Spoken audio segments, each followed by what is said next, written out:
பிரித்தியங்கா தேவி உருவான வரலாறு உங்களுக்கு தெரியுமா? சிவபெருமான் நரசிம்மரை அமைதிப்படுத்த சரபேஸ்வரர் அவதாரம் எடுத்தார்.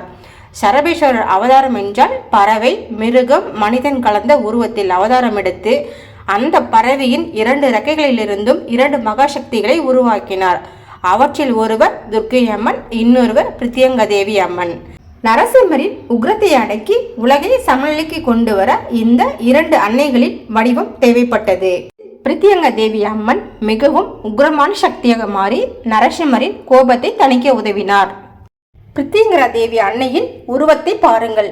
1000 கண்கள் அவளுக்கு. சூரிய பிரகாசம், சிங்கமுகம் கொண்டவள். 18 கைகளும் கரிய நிறமும் உடையவள். நீல நிற ஆடையை அணிந்து சுடுகாட்டு சாம்பலை உடலில் பூசியிருப்பவள். கழுத்தில் மண்டை ஓட்டு மாலை.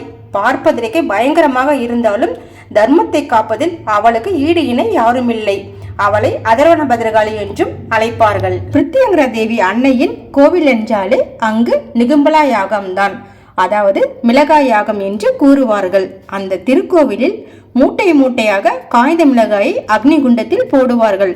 சாதாரணமாக ஒரு மிளகாய் கருகினாலே தும்மலும் இருமலும் வரும். ஆனால் அங்கே அக்னி குண்டத்தில் மூட்டை மூட்டையாக மிளகாயை கொட்டினாலும் ஒரு நெடி கூட வராது. இதுதான் அந்த அன்னையின் சக்தி. நம் மனதில் இருக்கும் தீய எண்ணங்கள் அந்த மிளகாய் மாதிரி எரிஞ்சி சாம்பலாகிடும்.